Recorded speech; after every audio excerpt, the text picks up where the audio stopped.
أهلا بيكم في محتوى ببساطة الحكاية من أولها، وخلونا نفهم الموضوع ببساطة. حرب فيتنام مش مجرد حرب حصلت في بلد بعيد، دي حرب كسرت صورة القوة وكسرت ثقة شعوب في حكوماتها، وحطت سؤال كبير قدام العالم كله: هل السلاح دايما بيكسب؟ النهاردة هنرجع من الأول خالص ونحكي حكاية حرب فيتنام، مش كأرقام وتواريخ، لكن كحكاية بشر اتحطوا في حرب ما اختاروهاش. قبل ما نتكلم عن أمريكا والشيوعية والحرب الباردة، لازم نفهم إن فيتنام كانت بلد متعب من زمان، سنين طويلة كانت تحت الاستعمار، وكانت جزء من الهند الصينية الفرنسية، والفرنسيين سيطروا على الأرض والزراعة والتجارة. الشعب الفيتنامي كان شغال في أرضه كعامل محروم من الحكم وبيعاني من فقر شديد.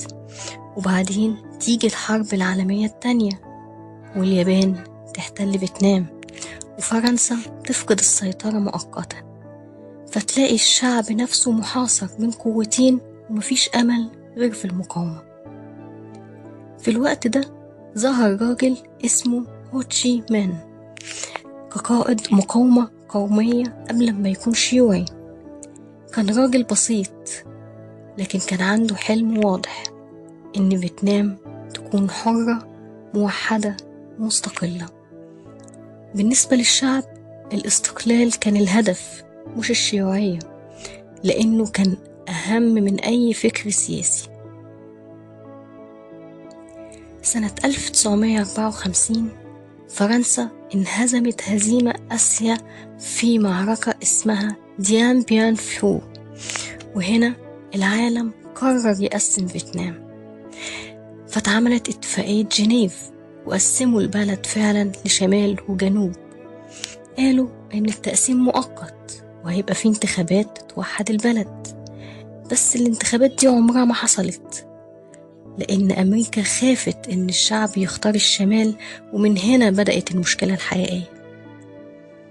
أمريكا ما دخلتش فيتنام حبا في الجنوب، لكن دخلت خوفا على نفسها. بعد الحرب العالمية التانية ظهر صراع عالمي اسمه الحرب الباردة، والعالم ساعتها انقسم لمعسكرين: رأسمالي وشيوعي.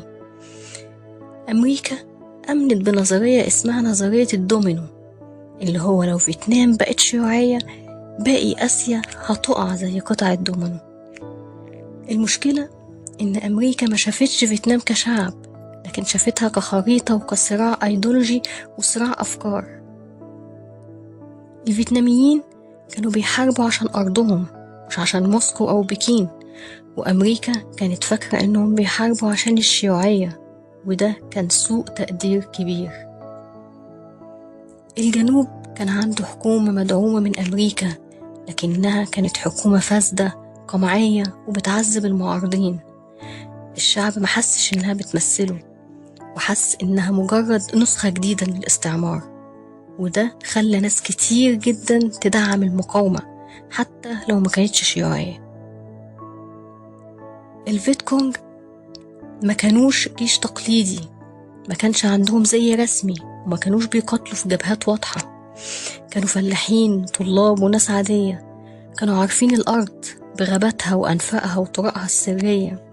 كانوا بيحاربوا بأسلوب اضرب واختفي، وأنفاق تحت الأرض وكمائن ودعم من الأهالي، وده خلى التكنولوجيا الأمريكية بلا قيمة.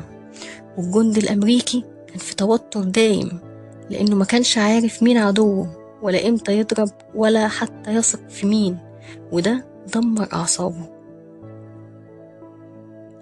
أمريكا دخلت الحرب بأحدث سلاح في العالم، بس نسيت حاجة واحدة: إن الغابة مش ملعب حرب تقليدي، دي كانت حر شديد ورطوبة وأمراض وخوف. الجندي الأمريكي كان حاسس إنه غريب بيحارب في مكان مش فاهمه ولا مؤمن بالحرب نفسها. عشان تكسب أمريكا استخدمت أسلحة مدمرة، استخدمت النابالم اللي بيحرق كل حاجة. النابالم ده كان بيدمر الأرض والبشر، والنتيجة كانت تشوهات وأمراض وأثر لسه موجود لحد النهاردة. وهنا العالم بدأ يشوف الحرب بشكل مختلف. قبل حرب فيتنام الحروب كانت بتتحكي للناس بعد ما تخلص وبالنسخة اللي الحكومات عايزاها، لكن في فيتنام الحرب دخلت البيوت. كانت أول حرب تبث يوميا على التلفزيون من غير رقابة حقيقية. الكاميرات كانت في قلب المعركة بتصور القصف والقتلى والجنود المرعوبين والمدنيين اللي بيجروا وأطفال محروقين بالنبال. الإعلام ما صنعش الكارثة لكن كشفها، وده قلب الرأي العام من دعم للحرب لرفضها تماما. الإعلام هنا ما كانش مجرد ناقل خبر، ده كان كاشف للحقيقة. فالناس شافت الحقيقة من غير فلتر. السؤال بقى بسيط ومخيف في نفس الوقت: احنا بنعمل ايه هناك؟ الإعلام ما كانش ضد أمريكا بس كان صادق، والصدق ده وقت الحرب كان أخطر سلاح. مع كل صورة ومع كل نعش بيرجع الغضب كان بيزيد. الجامعات اشتعلت، الطلاب كانوا بيعملوا مظاهرات وبيرفضوا التجنيد، أساتذة كانوا بينتقدوا الحرب، وشباب كانوا بيقولوا دي مش حربنا.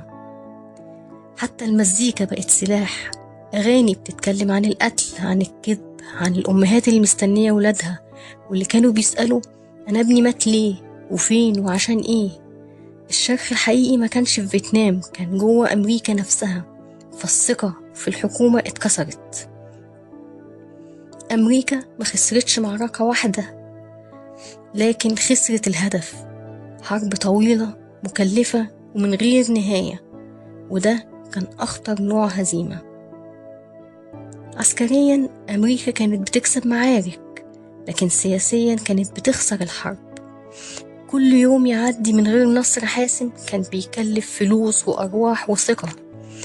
الجنود نفسهم بقوا يسألوا احنا بنحارب مين وعشان ايه، ولما الجندي يشك في الحرب نفسها بتنهار.